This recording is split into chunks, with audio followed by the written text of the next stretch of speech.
Hi guys, my name is Doug. Welcome to Third Style Garage. This is a channel about restoration of a variety of different car and home projects and tools and things like that. If you're new to the channel, welcome. I'd love it if you'd click subscribe, leave a comment, give it a thumbs up. That helps other people find the videos as well.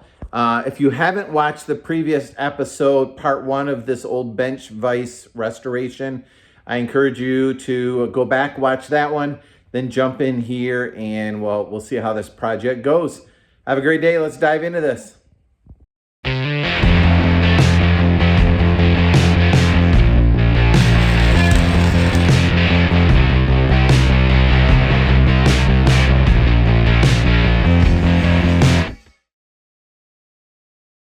So I'm trying to figure out the jaws on this vise and how they're supposed to work. So I bolted in, let's call these the square jaws, the ones that are most common. But this also has pipe jaws on them, or for a round stock. I'm trying to figure out this top one. It has a jaw that looks like this, and there's supposed to be another one here. But I'm thinking if this one's shaped the same way, the smallest thing you're going to be able to clamp is about 1.5 inches. And it would sit on this middle part. It seems like you should be able to have it go through. But I'm not positive. So I got to scratch my head and do a little bit more research on that. But there's also supposed to be jaws on the bottom here that you would be able to clamp something round going through this way. And I see now that there are pockets. I don't know if you can see those or not. Let's take this apart. There's a single pocket in here with a set screw on each side that would clamp the jaw that would go in there. And then on this side, there's 2 pockets. And so I think there's supposed to be 2 teeth and 1 teeth, and as the jaw goes shut, they overlap that way. But if there's something round in there, then it would pinch it. And they're probably supposed to be shaped like this. See if I can mimic that. And then they would close tighter and tighter and tighter and slip past each other. Don't have those. What I do have is a piece of 1/4 inch round cold rolled flat stock, 1/4 inch by maybe 3. So I'm going to see if I can figure out how to make them. Don't know how yet, so I'm going to scratch my head for a little bit.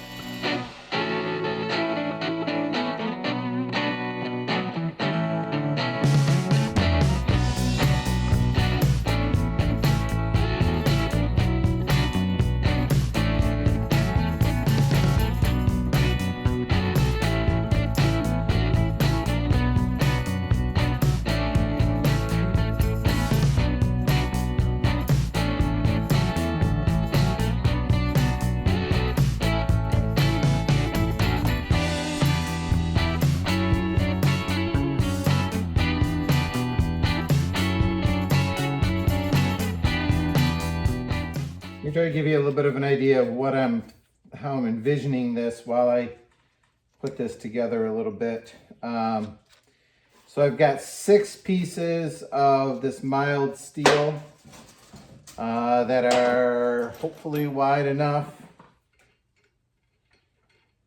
hopefully the right size to clamp into these jaws.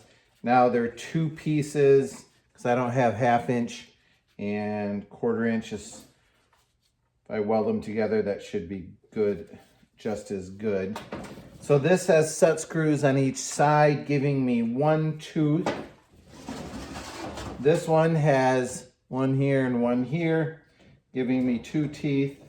And they're not real tight yet,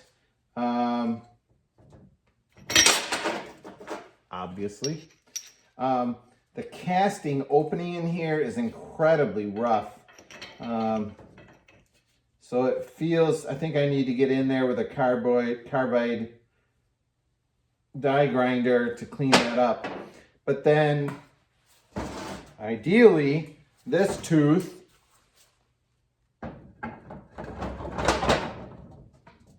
if this will work or not.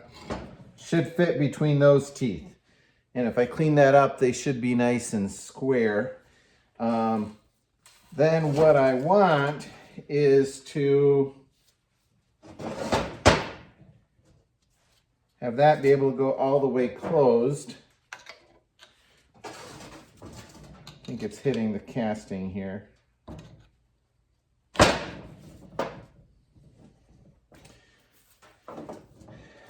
So if I take a piece of round stock, there's an opening in here, and this goes through and it will clamp it. But I don't want it to clamp until these are about closed as well. So I need to figure out how I cut those in that sort of a V. So they're going to be kind of this shaped. And then the bottom middle one will be this shaped, and they will overlap. Can you picture that? Does that make sense? I hope that makes sense. I don't know. I'm going to have to measure carefully. I'm going to clean this out with a die grinder so they sit better. And then I'm going to start figuring out where the V notch needs to be in each one of those. Here's my carbide grinder, my die grinder. So I'm just going to try to get in here and clean up those casting marks. All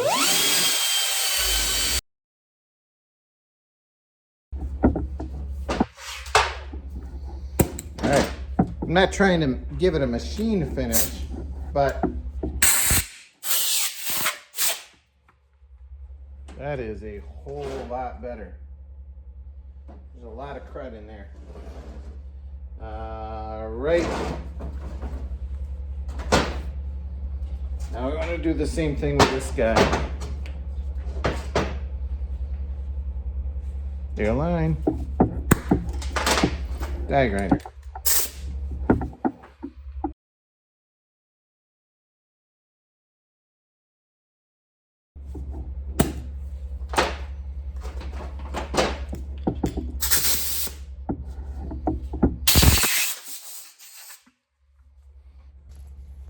Okay, I think that worked well. If you look,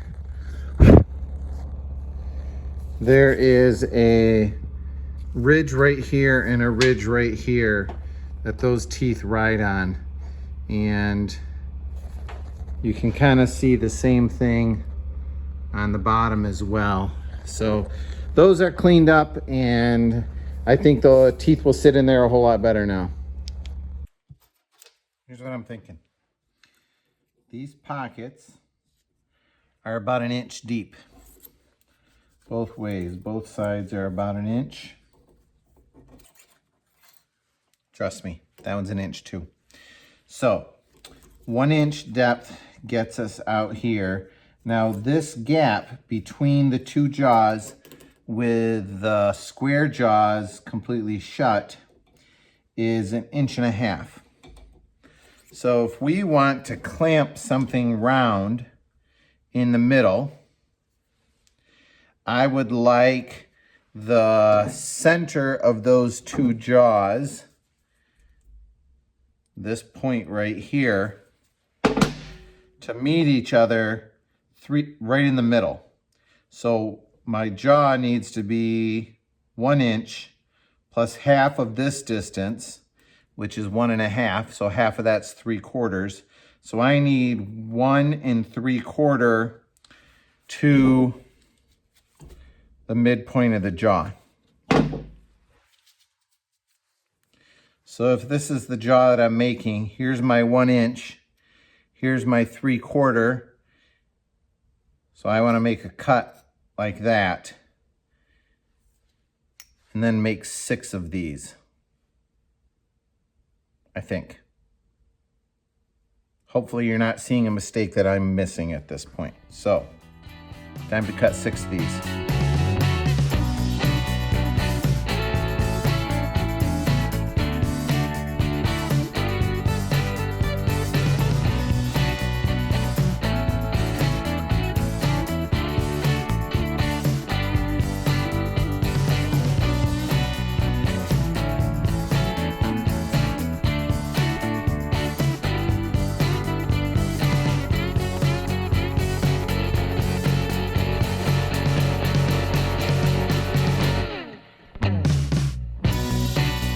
Okay, time to see if this works.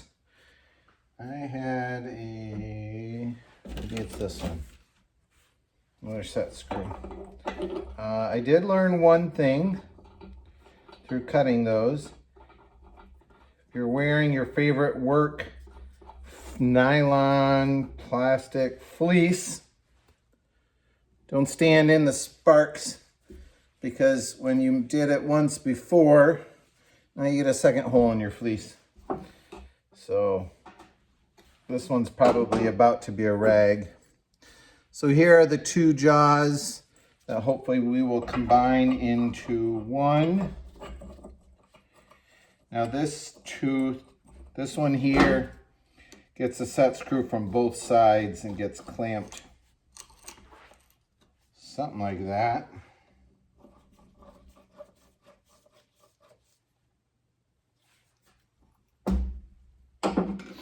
All right, I'm gonna set you on top so you can see better. All right, here's the moment of truth. These should slide together like such. And they kind of hit and then closed. The lower jaws are not closed yet, so that's not good. Okay, let's look at it from the side and see how much closure there was. All right, so you would stick a pipe in there. Let's see, right about there it would go closed, or at least it would be, you know, nothing fits through anymore. And I have a little more than 5/8 of an inch, 5/8 of an inch, half. So if I take, I could take 3/8 of an inch off of the, basically I made them all a little too big, which is a bummer pants. In order for me to weld these together, I need to put a little V right down this groove, right down this joint. I'm gonna make a little valley there and a valley across this and a valley across there. So the two sides will come together, and then I will fill the middle with a weld, and then we'll grind it smooth and we'll watch that seam disappear. So in order for there to be room for the weld, I need to create a little valley for the weld to be in. Otherwise, when I grind this flat, I will remove whatever weld that I put in.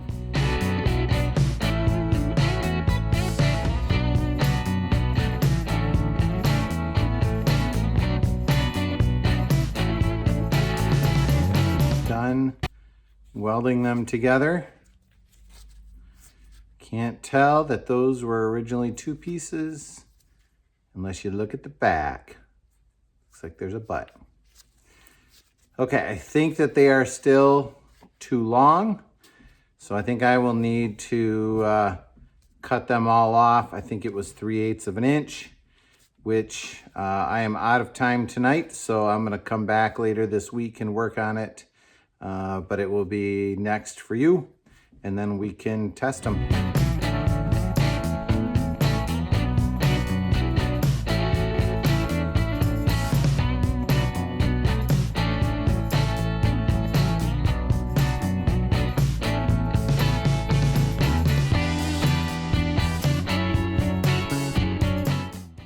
All right, time to test it. So the 3 jaws are in. Should close. And it's open more than I thought.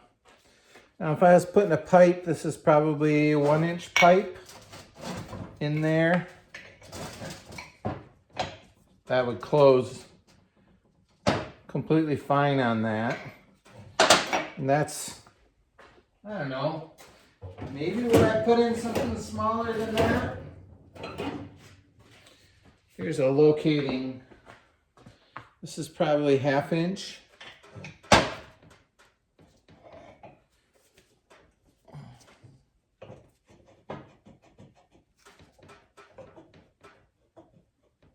It just, that is kind of the maximum of it. I think I took a little too much off. Bummer pants.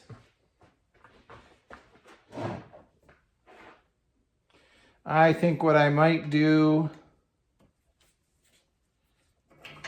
is just weld a little bead on there and grind it smooth. If I add about 1/4 inch on, that means I should be able to grab a 1/2 inch pipe without any trouble.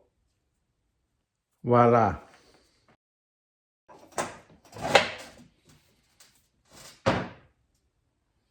Looks a little better. Let's try that dowel again.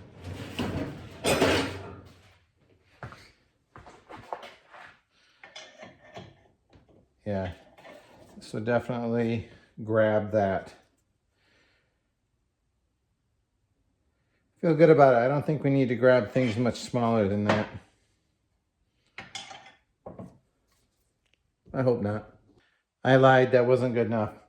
I took it back out, put a little bit more metal back on, and I feel really good about that. That is definitely about a 1/4 inch, so I think that'll be small enough. Now the thing that I would like to do is, these are smooth,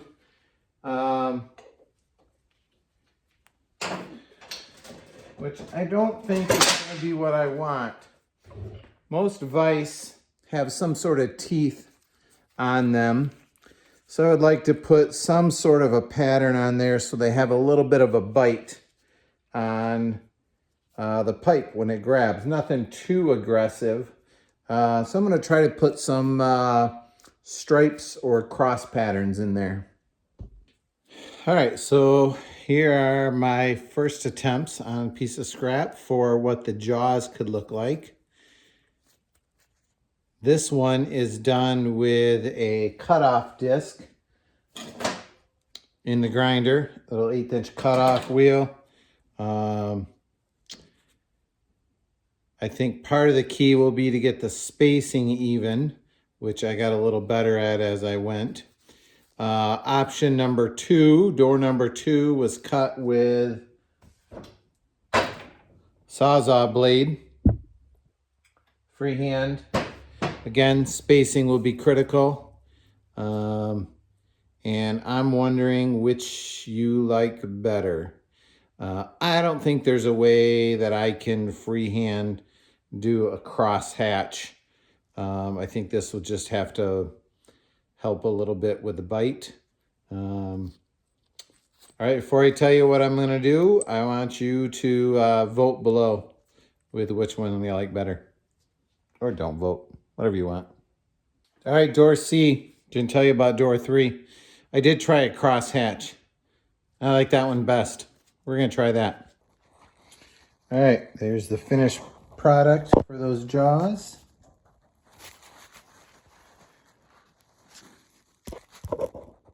I'm pretty happy with that. And that feels good. If we close them together.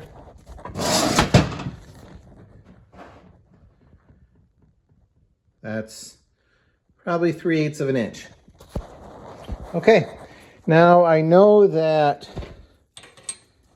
this jaw goes here, and I think this might be so you can set something round in here and it won't fall through and get crunched in these jaws. I will need to make a piece similar to this, but I do not have the stock for it. So I'm out of steel, so I'm gonna have to swing by the steel store, the scrap and iron place in Grand Rapids, and pick up a piece. So I'm gonna wrap it up for tonight, and I will get what I need, and I'll be back soon. Hi guys, welcome back. It's a new night for me. So the pipe jaws are done, and I'm moving on to the final set. This outer pipe jaw set has one side that goes here, and this side was missing. So I went down to the local shop and bought a piece of 3/8 by 2 by 1 1/4, ground it flat, and I'm going to put a slight radius in there, so I cut it and then welded it back in.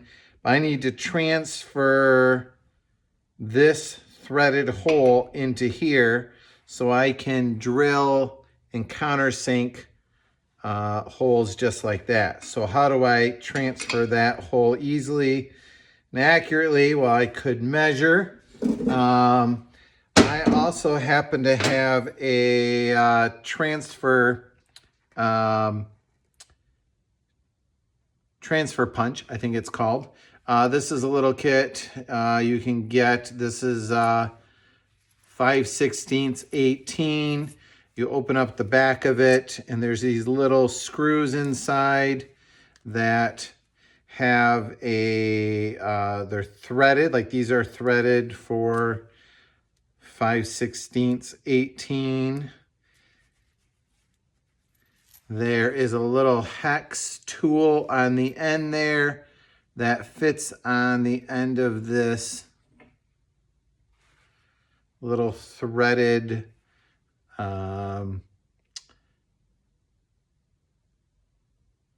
it's almost like a threaded set screw with a prick punch on the end of it. And that prick punch fits this little tool. So I screw this guy into there. So the punch is just sticking up slightly. Line up my jaw the way I want it, centered left to right. Now I'm going to push it all the way back against this jaw. I think that's important.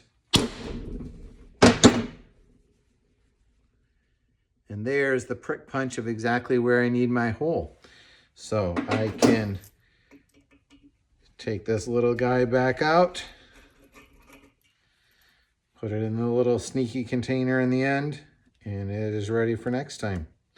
So I'm going to drill that hole, countersink it, and then we'll start putting this thing together.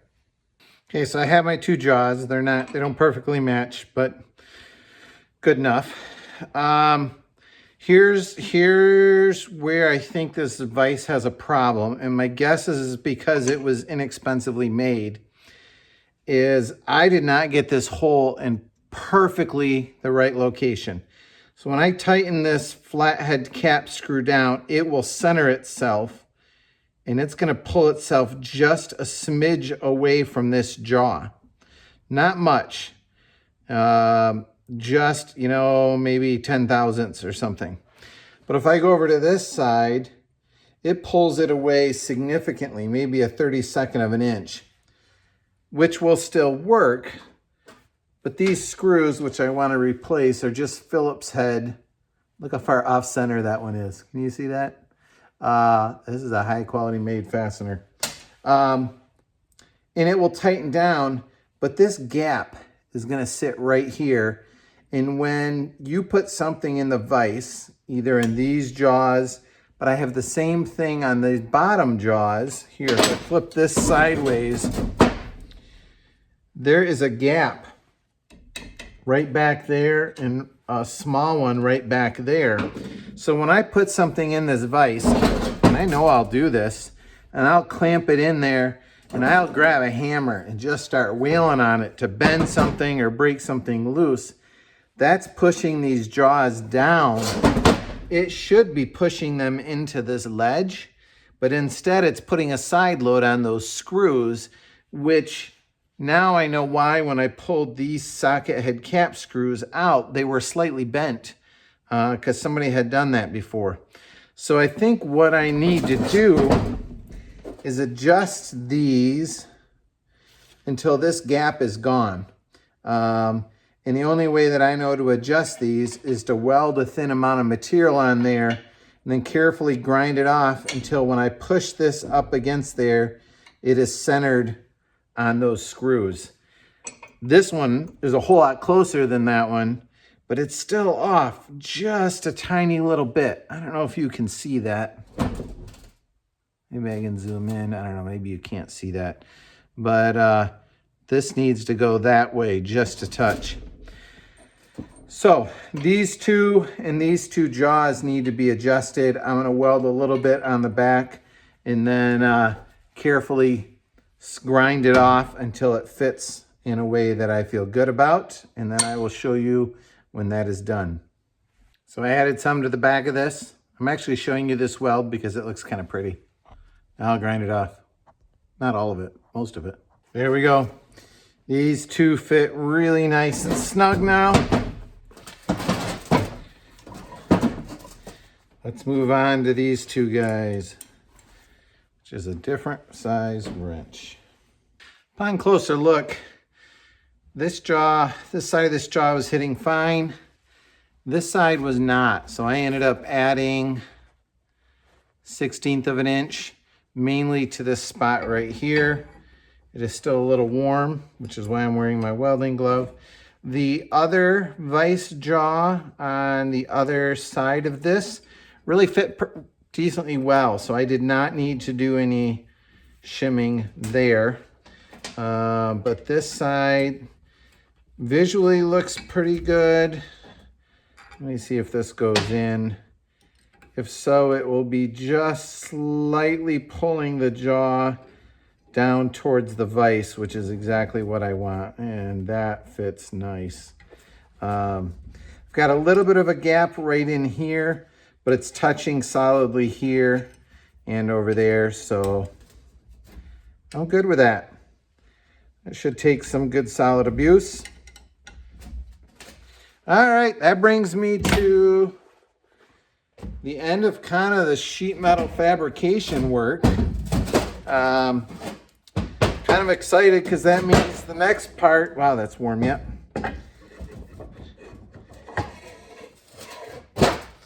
I get to do the painting of it and the rust treatment. And I picked up some stuff to use for rust treatment that I haven't used before, but it's common in the metalwork world, so I'm excited to give it a try for the first time. I'll show you that soon, but I am happy with that. And for me, it's time to clean up and call it a night. So I'll be back soon. The video is going a little longer than I expected, which is true of most projects, but it's going better than I expected, which is usually not true of most projects. Although the furnace is about to kick on, which always happens when I start recording. So I'll talk loud. I'm gonna wrap this one up, put a pause on it here, and we will jump back in for the final episode in part 3.